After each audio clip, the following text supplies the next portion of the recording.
All right, welcome back for part 2. This is going to be adding notebooks, adding sections, adding pages, and adding notes to the canvas. So we'll start with adding notebooks.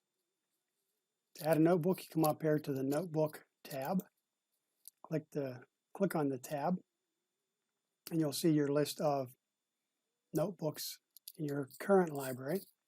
We're going to add to that by clicking the Add Notebook button. You have a few different choices on where you can save your notebook to.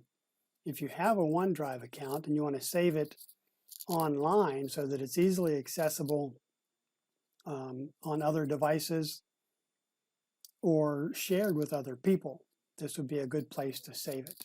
Again, if you don't have the OneDrive account, you can always go out, create one. They're free. I believe you get 5 gigabytes of storage space, which is really a lot of space for OneNote. The other web locations essentially would be for if you have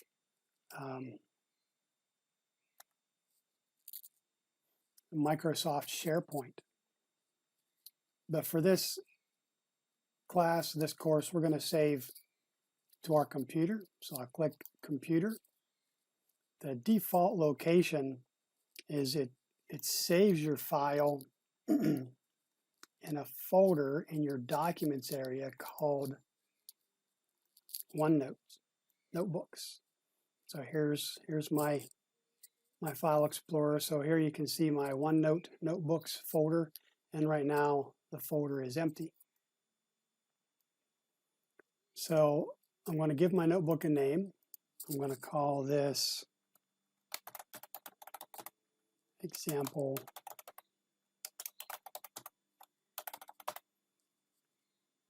Work Notebook. If I wanted to save it in a different location, then I could click this Create in a Different Folder link, and it would open my File Explorer, and I could designate a different place to save it. But for right now, we'll just go with the default location. So I'll click the Create Notebook. And then if I bring my File Explorer back over, you can see there is my Example Work Notebook. It shows up as a folder because OneNote essentially is a storage area to store your notes. So here's our Example Work Notebook. As I mentioned in the previous section, you can make some changes to your library, right? You can click and drag and move these up and down to just rearrange your library. You can right click and go to Properties and change the color. Maybe I don't want this to be pink, I want it to be green. And I also mentioned that you can give your notebook a nickname or change the display name. Now this is a difference between the online and the desktop versions. On the desktop version it says change display name. In the online version, if I right click on this notebook and I can give this notebook a nickname, it's essentially doing the same thing.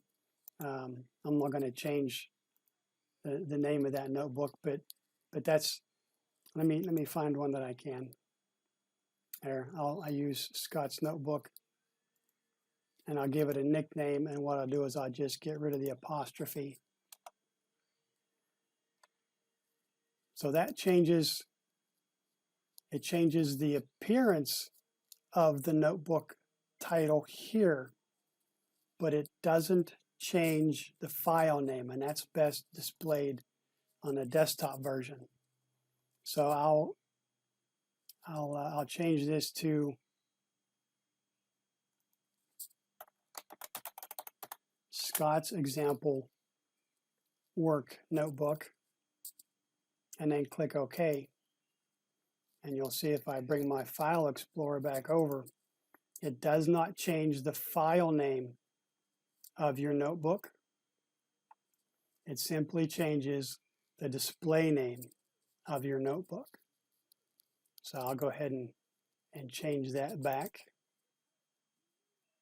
And the reason I like to keep, and this is just a personal preference. I go through a lot of notebooks, especially when I'm going through these classes. I like to keep the display name and the file name the same so that I have to go out and get rid of a notebook.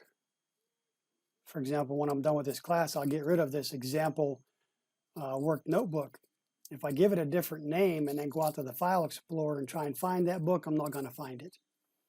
So I like to keep my display name and my file name the same. But that's up to you. You can change whatever you want. You can also change the location where your notebook is stored. So let's say I want to change the location of this from its default location to a different folder that I have out on my computer. I believe I have one on my desktop. Yep, OneNote class files. I'm going to change it to be saved here. So I select this, and it says your notebook is now syncing to the new location. Now that doesn't mean that it's moved my original notebook. My original notebook is still here, but the new one is right here. So there you can see everything that's in there. So we'll keep an eye on that as we go through. So what I'll do is I'll just go ahead and rename this section. I'll call this, I believe I'll call this OneNote Notes. And then I'll add another section, and I'll call this Project Notes. And as I showed you in the previous section, you can change the color of these to whatever you want.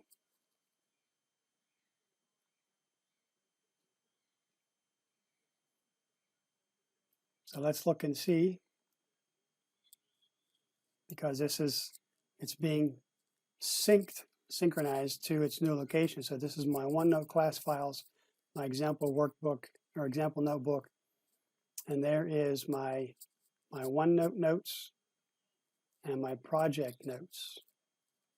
Now let's go back and look at OneNote notes, example notebook, and you'll see that there are no new sections here.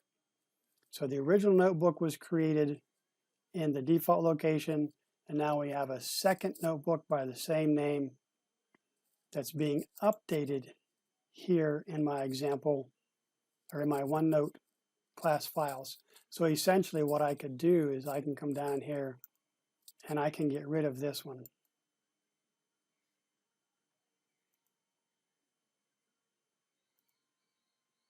And now everything will be stored and saved and updated here because we changed the location. So again, if you're going to change the location, I recommend you go back and get rid of the original notebook. It just keeps you from piling up a bunch of useless notebooks that you don't need. Okay, I did mention that you change the page title here by adding, or the page tab by adding a title here. We'll call this Project A. And then we can add pages by clicking the Add Page button. We'll call this Project B. And we'll add another page, and we'll call this Project C. So now I have 3 pages. And maybe I want to add another section. I'm going to add a section called Secret Stuff. Because one of the other options that you have when you right-click on the section tab is you can password protect this section. You do have a lot of other options up here. You can export. When you click export, it wants to know where you want to export it to. Naturally, it'd be exporting to another OneNote book. Delete sections, move or copy. Again, you can move or copy a tab to a different workbook. You can merge this section with another section. Copy link to section. You can create a new section. You can create section groups. You can do this to help keep your number of tabs visible on the top to a minimum. And then this one you can password protect the section. So you're password protecting the section. You cannot protect individual pages, and you cannot password protect the entire notebook, but you can password protect sections. So when you select password protect section, you get the password protection pane over here on the right side. First thing you have to do is set a password. I recommend that you use a password that you will not forget, because you cannot bypass the password. If you forget the password for a particular section, then you might as well just try and remember everything that was on there and start recreating it. There's no way around a forgotten password here. So you enter the password, confirm the password, click OK. So that assigns a password to the sheet. It's not protected yet. It just assigned a password assigned a password to the section.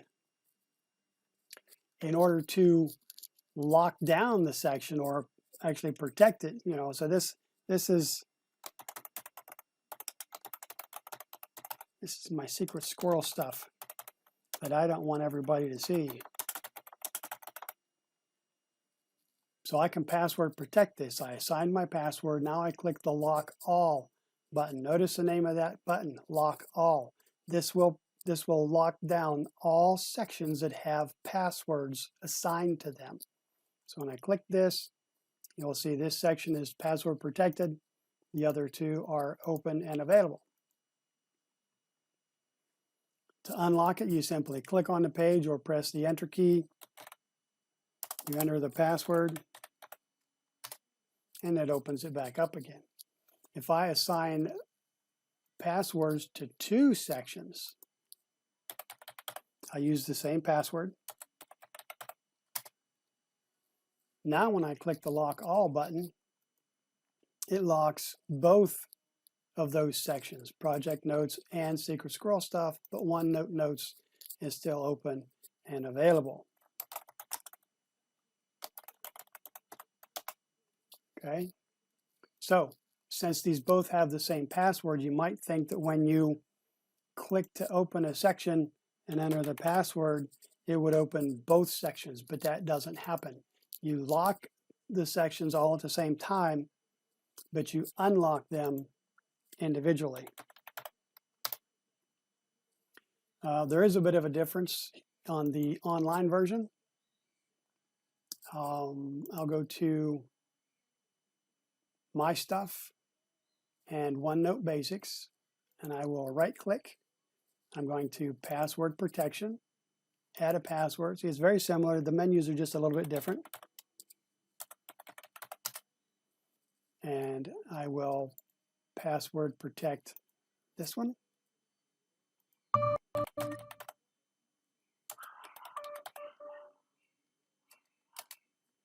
So there we have both of these password protected. All right, you see it shows the lock, which is, I kind of wish the desktop version had that, but it doesn't. Now, one difference with the online or the Windows 10 version is when you right click and go to password protection and you want to unlock a section or lock a section, because these are both password protected but not locked, now I can lock just this section, or I can lock all protected sections. So I'll lock this section only. So now My Stuff is protected, but OneNote Basics is not. If I chose lock all protected sections, now they're both locked down as indicated by the indicator, or the icon. So that's a difference between the online and the desktop version. You cannot lock individual password protected sections in the desktop version. If you decide you no longer need a section protected, you can remove the password. Simply re-enter the password, and it removes the password protection or the assigned password from that sheet. So now when I click lock all, this one doesn't lock because I removed the password, but this one does. To open that one, enter the password. There you go. If you need to change a password, same thing. Put in the old password, tab down, put in a new password, confirm the new password. You're all set. Lock it down, enter the old password, and it says, nope, sorry, wrong password. So you put in a new password, and you're good to go. So I'll remove the password from this, and then I'll go back to my online version, and I will unlock with my password. So again, a little bit different here in the online version. To unlock it, it puts the password field right on the canvas. You enter the password, press enter, and you're good to go. To remove the password is very similar. Go to password protection, remove password, put in the password, and it removes the lock icon. Same thing here. Remove password, and it removes the lock icon. All right. So next we're going to look at adding pages. Well, I already showed you adding pages. Adding pages is so easy. You just click the Add Page button, give it a name. When you add a page, it doesn't matter which page you have selected. It's going to add your new page to the bottom. If you want to move that page up in the hierarchy, then you just click and drag and move it up, just like you did the notebooks in the library. And we'll call this Project A1.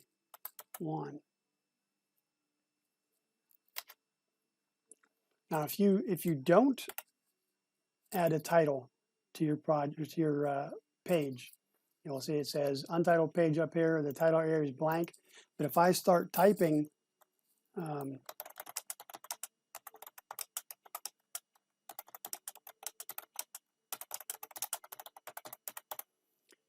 OneNote's going to pick up the first thing that you start typing on that page and use that as the page title.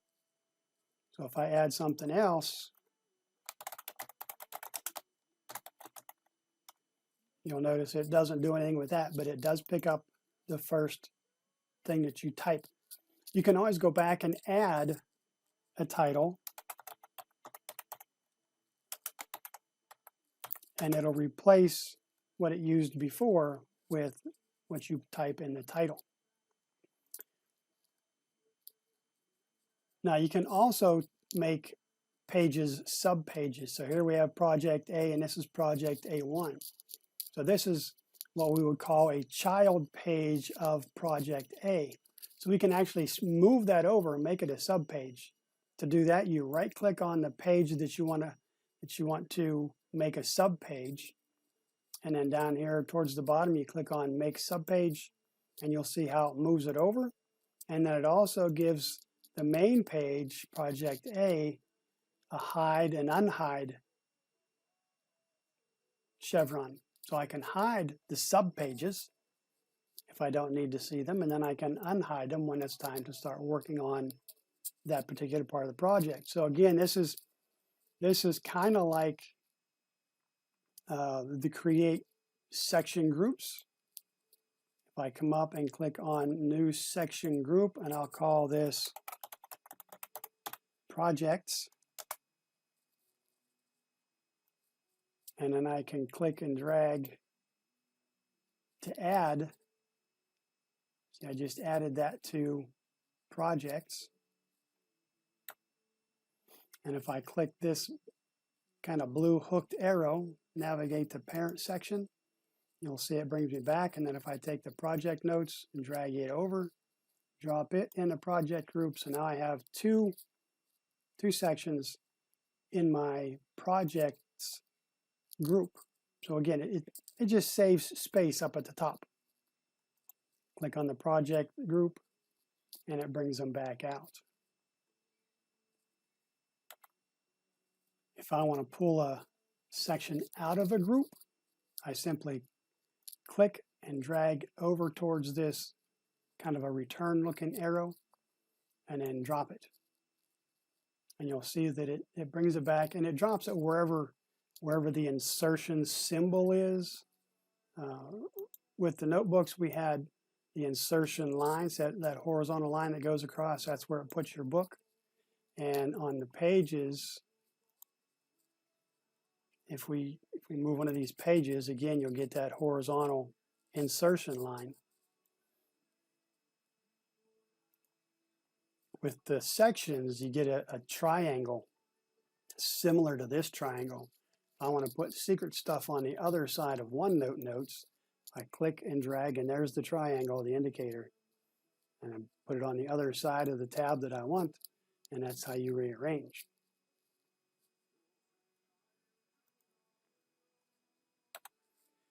All right, let's look at actually adding notes to OneNote. I've already done a few, right? I added some notes here. Let me see, where else did I add notes? I added notes. Did I add notes here? Yeah, I added some notes here. And this is one of the advantages of OneNote over just pasting stuff or using Microsoft Word or even the notebook that Windows comes with. See if I can find my notebook.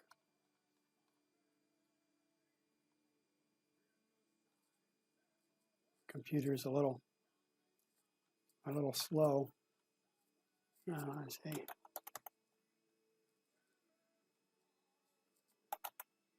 Notepad. There we go. If you just use Notepad, you know, you got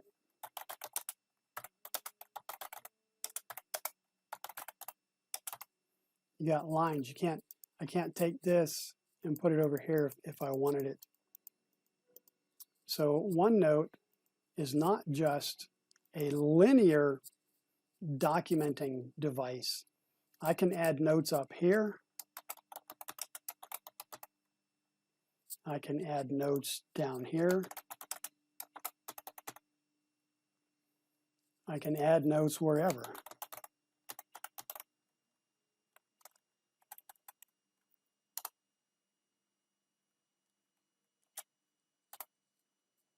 Okay, you can put them anywhere you want. Now let's say I wanted to combine this something else with my notes here. When you hover over a line of text, you'll notice off to the left you get this little gray arrow looking thing. That's actually a handle. If you grab that handle, I can drag this something else up and put it in the same, I'll call these text boxes. I can put it in the same text box as the notes here. If I want to take my down here notes, I can drag it up and also add it to that. Now they all become a single object, and if I want to move them, I can just click and drag them by grabbing the top of the text box. If I want to rearrange the items in here, maybe I want down here at the top, I can grab that little gray handle and drag it and put it up at the top. If I want OneNote to be indented, I can drag it to the right and indent it. If I want it to be to the left, I can drag it to the left. Well, I won't drag it out of the box, but if I indent it twice, and then if I want to move it back to the left, I just grab that handle and bring it back to the left. So that's handy, very flexible. You know, I can take this notes here and bring it and put it and add it with this. And again, you can put these notes wherever you want them. So rearranging, modifying, like I said, OneNote is very pliable. You can change and modify just about everything you put in here. We do have up here on the ribbon, let me bring my ribbon back. I hid my ribbon a while ago. So if I select some text, I can change the font, right? We do have some of those options. Not all options are going to be available. You see this was Blade Runner. Oh, it's picking it up today. Yesterday it wasn't picking it up. But I can change the font, I can change the color, I can highlight it, I can make it bold, italic, and underline. So you do have some of these options that you do in Word, but keep in mind this is not a word processor. I wouldn't recommend using OneNote to create a 5-page essay or even a 500-word essay. You would use OneNote to gather information that you're going to use for that essay. And then you type the essay up in Word. But I wouldn't use Word to actually, OneNote to actually create the project. All right, I think we're doing pretty good on time. So this is where we're going to call it quits and end section 2, which is creating notebooks, sections, pages, and a little bit of other handy things. So practice, practice, practice, get in, start learning, start using OneNote, and we'll see you back here for section 3. Stay safe, stay healthy. Bye-bye.